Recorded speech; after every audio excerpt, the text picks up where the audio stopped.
মজা লাগে, বোর হলে পরে চরিত্র বদলায়। ছবিটা দেখেছি, টান টান উত্তেজনার শেষ পর্যন্ত কি হবে এটির জন্য অপেক্ষা। বাংলাদেশে এই মুহূর্তে যে নতুন ধরনের ছবি তৈরির চলটা শুরু হলো, সেটা অমিতাভ রেজা তার এই ছবি দিয়ে শুরু করলো।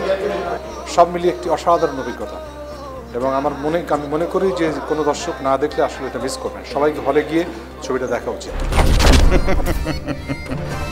এইমাত্র আয়নাদাজি দেখে বেরোলাম, রিয়েলি মানে এখনো ওই ঘোরের মধ্যেই আছে। মানে অমিতাভের মুনশিয়ানা এখানে হয়েছে পুরো ছবিটার সিনেমাটিক জার্নিটাতে আমাকে যেভাবে হুক করেছে প্রথম থেকে, সেই হুকিংটাই ছিল, এবং পুরো জার্নিটাতে আমি কখনোই বেরোতে পারিনি। বুঝো না এই ব্যাপারটা।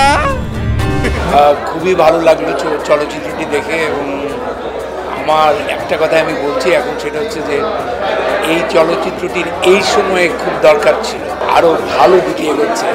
অমিতাভকে ধন্যবাদ, পুরো টিমকে ধন্যবাদ একটি সুন্দর চলচ্চিত্র দেওয়ার জন্য।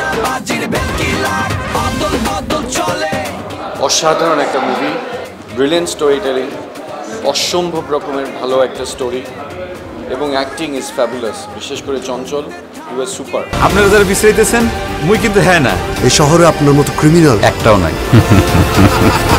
আসলে ঠিক এই মুহূর্তে আমি ছবিটা শেষ করেছি, কি বলতে হয় আমি জানি না। সব বন্ধুদের ছবি, বন্ধুরা সব অসাধারণ।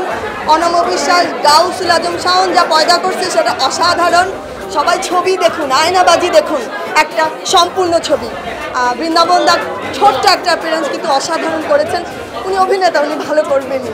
আসলে সবাই যেমন উচ্ছ্বাস প্রকাশ করতেছে, আমিও তাই প্রথম দর্শক হিসেবে আজকে ছবিটা দেখলাম। অনেক অনেক অনেক শুভকামনা আয়নাবাজির জন্য। আমি আয়না।